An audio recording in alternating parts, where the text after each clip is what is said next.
Bonjour, je suis Astrid Faguet, je suis journaliste et je suis l'auteur du livre Garçon perdu aux éditions du Cherche-Midi. Je d'écrire ce livre qui a pour thématique principale les boys bands. C'est une question à laquelle moi-même j'ai du mal à répondre parce que c'est pas quelque chose qui s'est fait de façon naturelle. Hein. Moi, je suis journaliste. Je suis journaliste, j'ai 2 casquettes. Je suis à la fois journaliste de mode, donc je couvre des défilés pour les éco-weekends, par exemple, et je suis aussi journaliste faits divers. Et en fait, au départ, j'ai contacté les éditions du Cherche-Midi que je connaissais déjà pour écrire un livre sur TF1 sur les années 90. Donc là, c'était plutôt le volet enquête. Et en fait, on a cheminé beaucoup ensemble en se disant que rien n'avait été fait sur les boys bands, que c'était aussi une grande période et un grand moment dans les années 90. Donc voilà, l'idée, elle est venue vraiment de ce constat, mais on a beaucoup cheminé avant d'arriver à ce sujet. C'est la plus belle façon.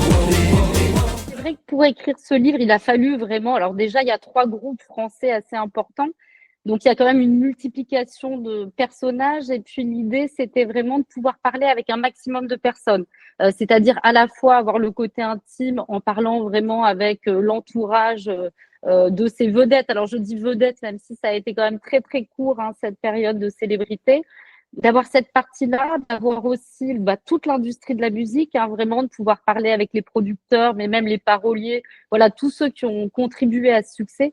Donc ça, c'était vraiment 2 volets très importants. Donc c'est vrai qu'on a rencontré beaucoup de monde. Et puis après, il y a aussi des personnages qui ont, enfin je dis personnages comme si c'était une fiction, c'est pas le cas, mais il y a des personnes qui sont décédées. Hein. C'est le cas de Philippe Nicoli, qui est vraiment le personnage central de ce livre. Donc pour ça, il a fallu vraiment avoir énormément de témoignages pour retracer son parcours.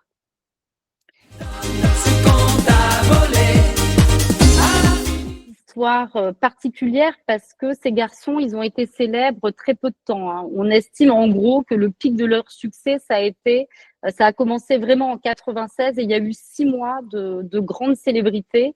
Et en fait, qui dit grande célébrité dit aussi chute assez vertigineuse. D'autant que c'était des garçons qui n'avaient pas, non pas qu'ils étaient doués en rien, mais ils savaient pas spécialement chanter. Ils étaient vraiment sélectionnés pour leur plastique, leur physique. Donc on imagine vraiment déjà avant de lire le livre que la chute a forcément été rude, mais c'est vrai que par ailleurs ils ont aussi gagné beaucoup d'argent, pas mal d'argent, et qu'ils étaient très jeunes. Donc voilà, ça a été quand même très difficile en fait. Ils étaient extrêmement connus, ils étaient très sollicités, ils participaient à toutes les émissions de télévision.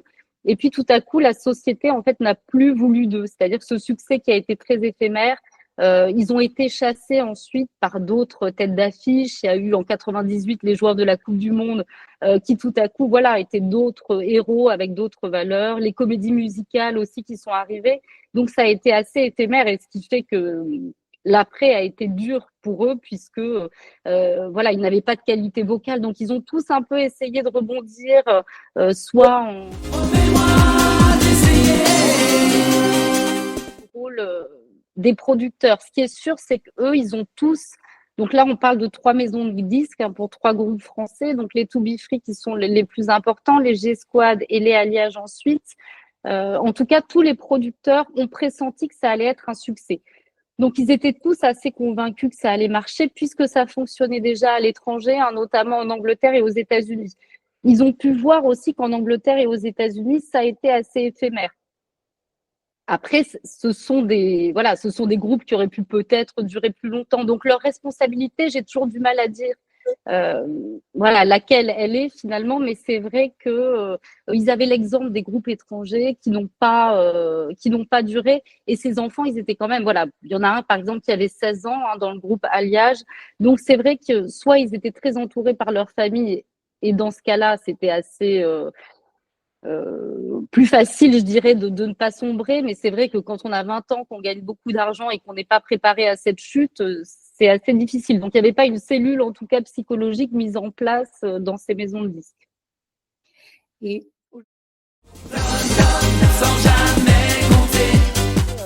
un phénomène vraiment qui ressemblerait à l'hystérie qui a été celle des boys bands, à la fois parce que ce serait très court et à la fois parce que ce serait très fort. Moi, j'ai l'impression, sans être une spécialiste de la K-pop, qu'on retrouve ça aujourd'hui dans l'industrie musicale. Mais je connais pas bien, donc je pourrais pas rentrer dans le détail. Et après, c'est vrai que sur les réseaux sociaux, on voit aussi des carrières rapides, c'est-à-dire qu'avec peu de moyens, finalement, et c'était aussi un peu le cas des boys bands, hein, ils avaient peu de moyens, c'était des musiques, des mélodies qui étaient un peu composées, vous voyez, sur le coin d'un bureau comme ça à la va-vite. On peut se dire que les réseaux sociaux, ce serait pareil, dans le sens où on a besoin de pas grand-chose finalement, d'un téléphone, voilà, pour devenir célèbre et essayer peut-être sur les réseaux sociaux d'avoir des followers. Je me rends pas compte si la chute euh, peut être aussi rude pour un influenceur que ça ne l'a été pour ces garçons. En tout cas, il y a quand même des choses qui se recoupent. Il y a une forme de célébrité express et assez facile. Et c'est vrai que ça fait toujours peur. À partir du moment où on devient célèbre très vite et sans que ça repose sur grand-chose, voilà, ça pose pas mal de questions. Et je rajoute juste qu'ensuite, c'est assez subjectif. Autant ces garçons, on pouvait dire, on le savait que c'était pas de la grande musique, autant sur les réseaux sociaux, voilà, j'imagine qu'il y a des contenus de qualité et puis d'autres qui le sont forcément un peu moins. C'est la plus belle façon.